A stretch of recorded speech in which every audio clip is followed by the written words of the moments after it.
لہذا چکھو عذاب، بما اس کا بدلہ ہے، کنتم تکسبون جو تم نے کمایا، جو تم کرتے رہے۔ اب جو ان کے پیشوا تھے، کیونکہ جو پہلے گئے ہوں گے، جو بعد میں گئے تھے، انہوں نے جب ان کو دیکھا نا جہنم میں،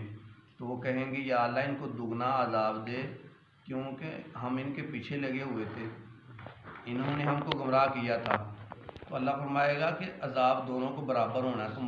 تمہیں علم نہیں ہوگا لیکن عذاب دونوں کو برابر ہے۔ اس آیت میں وہ جو پہلے تھے نا، وہ کہیں گے تم بھی ہمارے ساتھ شریک ہو، تمہیں بھی وہی عذاب ہوگا جو ہمیں ہوگا، تمہیں یعنی ہم سے کوئی زیادہ برائی نہیں ہے، کوئی فضیلت نہیں ہے کہ تمہیں عذاب ہلکا ملے گا، تمہیں بھی وہی عذاب ملے گا جو ہمیں عذاب ملے گا، تم ہمارے ساتھ شریک ہو۔ ہاں جی، تم بھی عذاب کا مزہ چکھو، ہم بھی عذاب کا مزہ چکھتے ہیں۔ ہاں جی، تو دیکھ لو جن کے پیچھے لگے تھے انہوں نے ان کو دونوں جہنم میں گئے۔ ان الذین کذبوا، بے شک جن لوگوں نے کذبوا جھٹلایا، بآیاتنا ہماری آیتوں کو، واستکبروا اور اس کے ساتھ تکبر کیا، انہا ان کے لیے، لا تفتح لہم ان کے لیے آسمان کا دروازہ، ابواب السماء، لا تفتح نہیں کھولا جائے گا، لہم ان کے لیے، ابواب السماء آسمان کے دروازے ان کے لیے نہیں کھولے جائیں گے، ولا يدخلون الجنۃ اور نہ وہ داخل ہو سکیں گے جنت میں، حتی یلج الجمل، ہاں ایک شرط ہے، حتی یلج الجمل داخل ہو جائے اونٹ، فی سم الخیاط سوئی کے نکے میں داخل ہو جائے گا، وہ بھی جنت میں چلے جائیں گے، اس طرح کبھی ہوگا نہیں۔ وَكَذَلِكَ نَجْزِي الْمُجْرِمِينَ اور یہی سزا ہے مجرموں کی۔ پچھلی آیتوں میں بتایا گیا کہ دونوں عذاب کے مستحق ہوں گے، اب اس آیت میں اللہ پاک نے یہ بھی فرما دیا کہ ان کے لیے تو آسمان کے دروازے بھی نہیں کھلنے، ہاں جی، تو ہمیشہ کے لیے فرما دیا کہ وہ جنت میں جا سکتے ہی نہیں، بلکہ فرمایا گیا کہ جب روح قبض کرنے کے لیے آتے ہیں کسی مومن بندے کی فرشتے،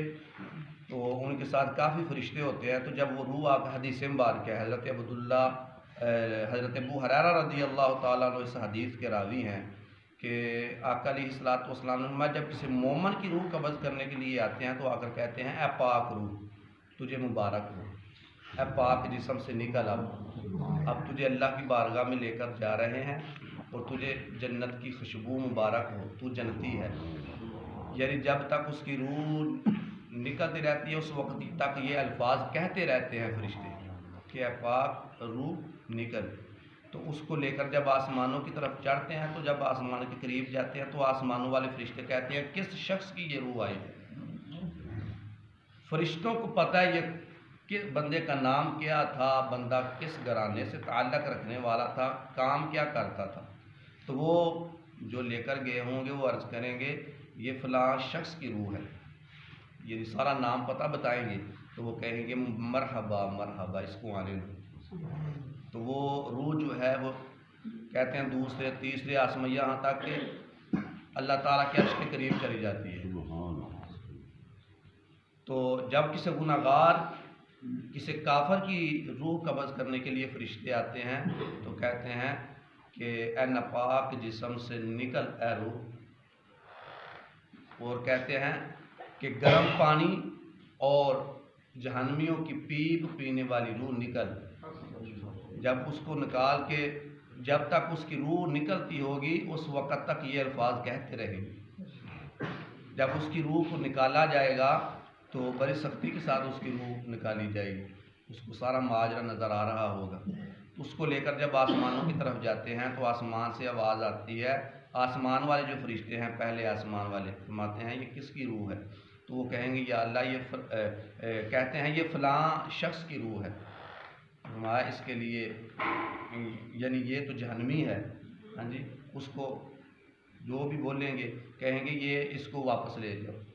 کہا جاتا ہے کہ ادھر سے ہی وہ اس روح کو زمین پر پھینک دیا جاتا ہے یہاں تک کہ وہ اپنی قبر میں آ جاتی ہے۔ نیک روح جو ہے آقا علیہ الصلوۃ والسلام نے فرمایا وہ عرش تک چلی جاتی ہے، لیکن جو گناہ گار روح ہوگی آسمانوں سے ہی اس کو پھینک دیا جائے گا، وہ آ کے قبر میں آئے گی اپنی قبر میں۔ تو نیک روح کے لیے تو باتیں ملیں گی ہر طرف۔ تو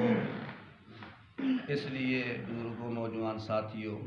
ہم دیکھو یہ آیتیں ہیں، اللہ تعالیٰ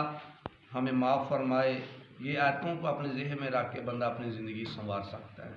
اپنی روح کو ایسا پاک کر لو کہ دنیا میں جب فرشتے آئیں تو وہ بھی بشارت جنت کی سنائیں۔ تو ہمارے پاس تو اتنے عمل نہیں، اللہ تعالیٰ ہمیں ہدایت عطا فرمائے۔ دوسری پہلی بات فرمایا ان کے لیے عرش نہیں کھلے گا، دوسرا فرمایا وہ جنت میں کبھی داخل ہی نہیں ہوں گے۔ اب بتاؤ سوئی کے نکے میں اونٹ داخل ہو سکتا ہے؟ اللہ تعالیٰ نے مثال دے کے فرما دیا، فرمایا جو گناہ گار کافر ہے جس طرح سوئی کے نکے میں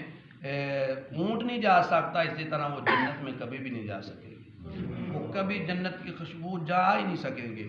اس لیے سچی توبہ کی اللہ تعالیٰ نے توفیق عطا فرمائے۔ وما علینا الا البلاغ۔